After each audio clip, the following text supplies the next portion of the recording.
What you just said is one of the most insanely idiotic things I have ever heard. At no point in your rambling, incoherent response were you even close to anything that could be considered a rational thought. Everyone in this room is now dumber for having listened to it. I award you no points, and may God have mercy on your soul.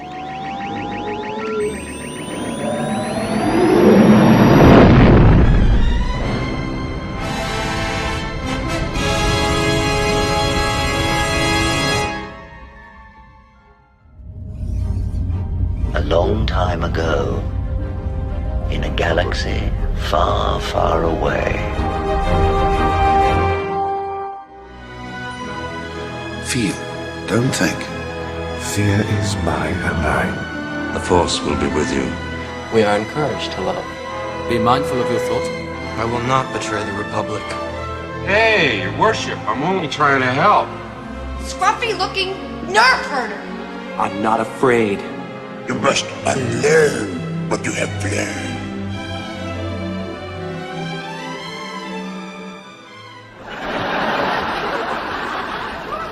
What an odd combination of odors. Smells like a fish died and all the other fish sent flowers. Pardon me. I have to go poke out my mind's eye. So it was no surprise to me when this showed up this morning from 25% last night to 24% following the revolting episode 3 of the Trasholyte. Again, the Lucasfilm Story Group, who's behind this, the Rain Roberts, Pablo Hidalgo, Trash, are going to scream bots, and that views were only a little bit behind Ahsoka. I have more on how Disney actually looks at views, because it doesn't mean what they want you to think it means. Okay, so what does the score say? The score says the audience is like, what the fuck am I watching? You cannot have two dykes conceive two children immaculately in Star Wars. It's just stupid.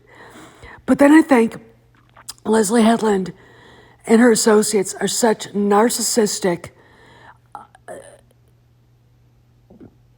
hags that they think it's okay to do this.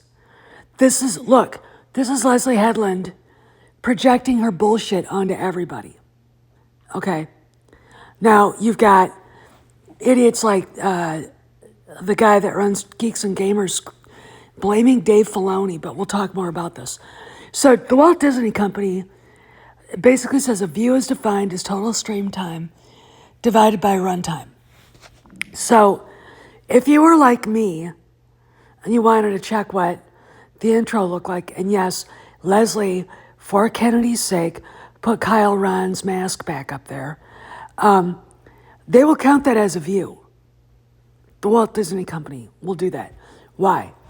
Because it gets advertisers convinced that people are watching this shit.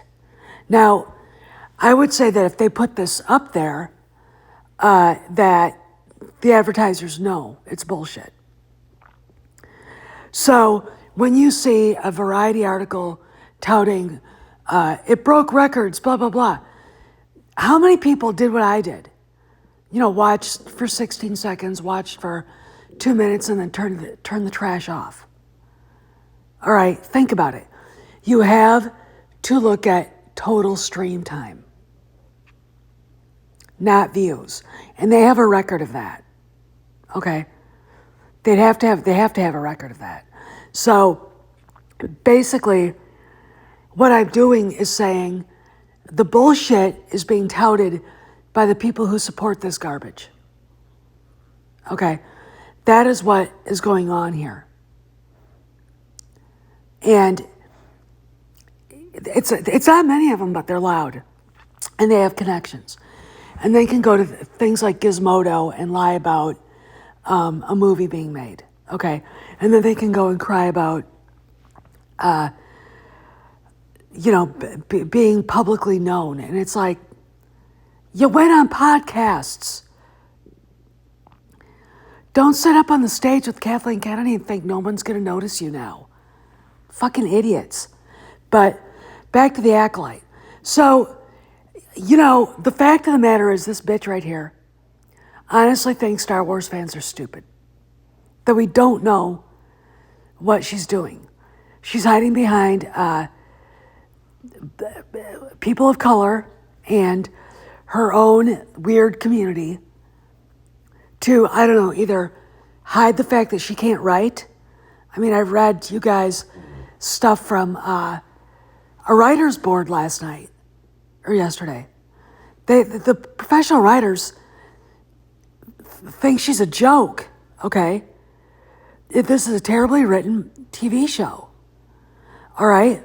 And she is such a coward and such a weak sauce person that she cannot handle criticism, not even a little bit. I'm sure she's been found under the bed sucking her thumb at the mere mention of, why didn't you tell Harvey to go fuck himself? I know why. Because she was getting something out of it. Support for her career. This is how fucking phony she really is. Okay? And the Acolyte is truly devastating for her career. Okay?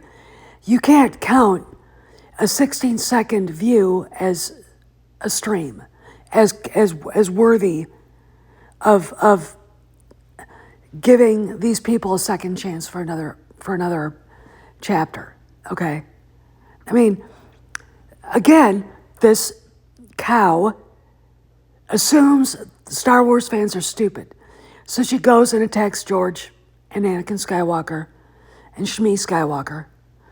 And I would say again, the Catholic Church.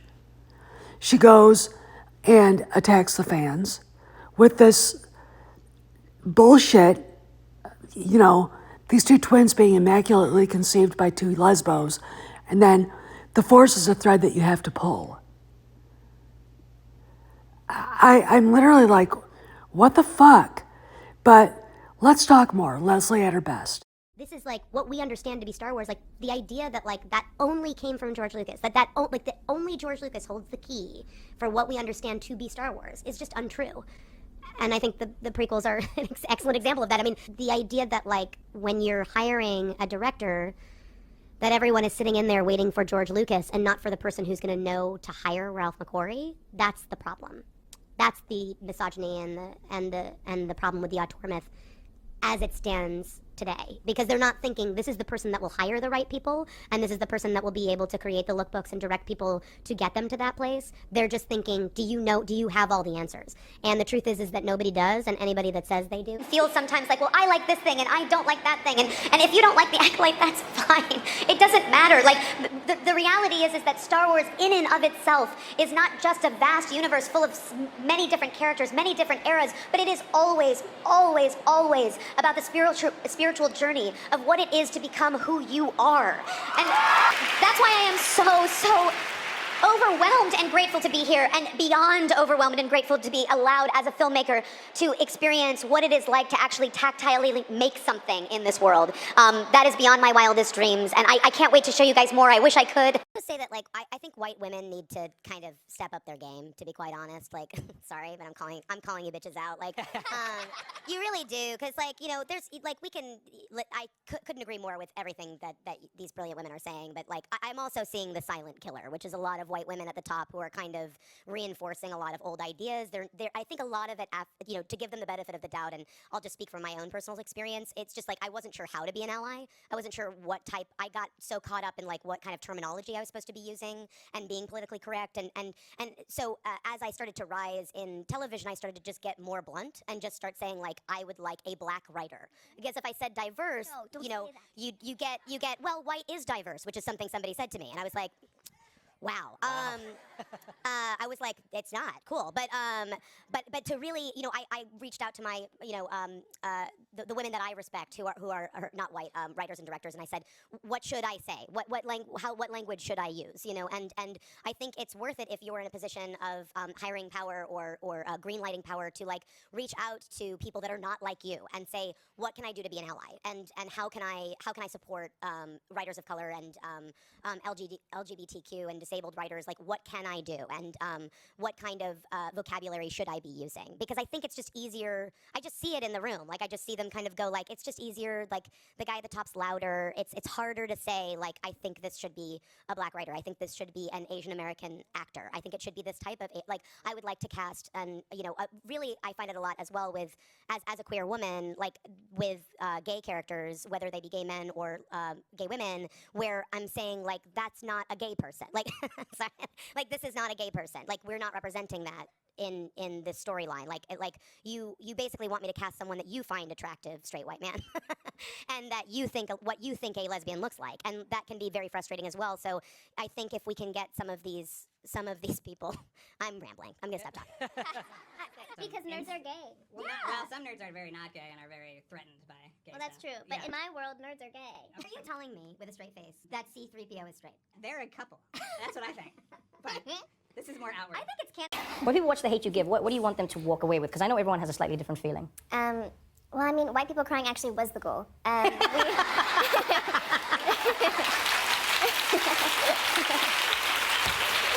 was the goal. I did get in trouble for this answer at Star Wars Con. I got heat. Yeah. And in my mind, it's so funny because it literally, as a person who was outside and just a fan coming in, that was what was so beautiful and interesting to me. People have been talking to me online about how Darth Vader is such a bad person. It's very clear, and it's very well established from those actions. But if you can't look and see that Anakin blowing up the Death Star possibly killed millions and millions of people, I'm gonna get in trouble for saying this right now. Well, Anakin just killed a whole Death Star. How many people died on that? So you've got 24% audience score at Rotten Tomatoes.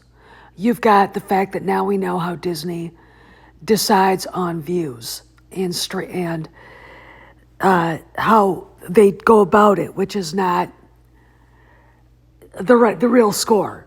Okay, you could, like I said, watch this dumpster fire for 2 minutes, and they would add it to the views to make people think that it's a bigger deal than it is, because they're not going to tell you right now what the actual streams were. And when I say streams, I'm going to say from beginning of the dumpster fire where the Disney logo shows up to the very end of the show. Maybe even through the credits, maybe not. Okay? There you go. And the fact of the matter is, when you're watching this play out, you're going to see numbers change. The more the numbers change in the favor of people wanting to drop this bullshit SJW, alphabet mafia, anti-white, male racist bullshit, the more the denial is going to come out. Okay, and it's going to be very interesting to me, only because I see it already happening. Okay, they can't keep up anymore. People are fed up, and it's very interesting to me, like I said, how this is going. When I say it stinks like rotten dead fish, it does, and it just got worse last night. Why on earth, if you're a Star Wars fan, I don't care how you live your life, what hole you put your dick in, or somebody puts his dick in, or whatever. Not my business, not my circus, not my monkeys, okay? Please keep your private life to yourself. That's a classy way to live, okay?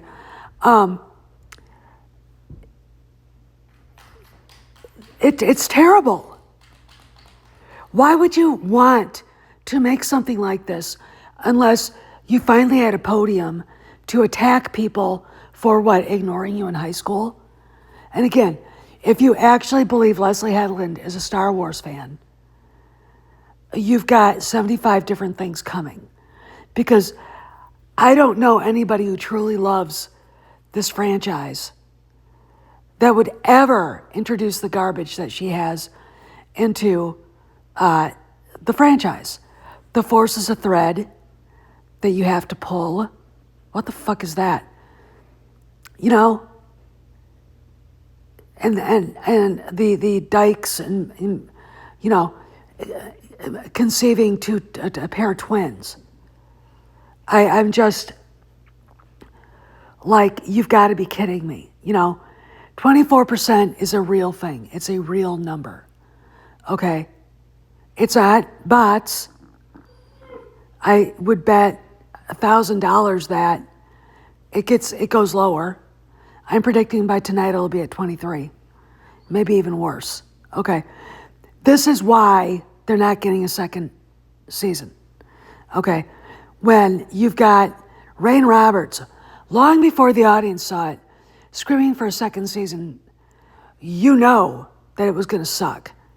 Okay. Trying to get Disney to commit to a second season before this audience saw it, unbelievable.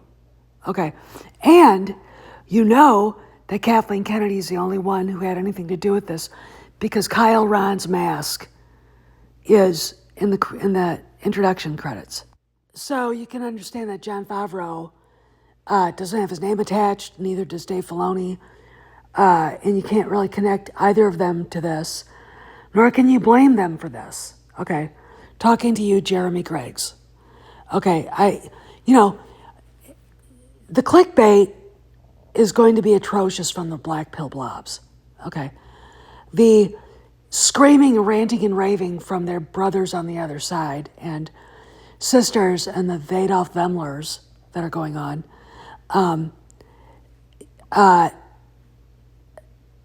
is also going to be like unprecedented. Okay, the culture wars become a fight against us versus them. Meanwhile, people who can think critically are looking at the audience score, looking at, Bob Iger and Dana Walden, etc., and going, why the fuck did you allow this to ever be screened? Okay, why? These are the questions that need to be answered. And when you sit there and you're scratching your head, you look at $180 million.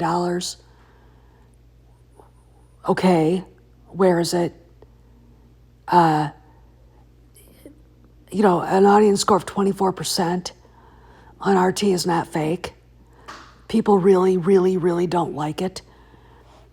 And one side, I think, just wants to burn everything to the ground because it's great monetization.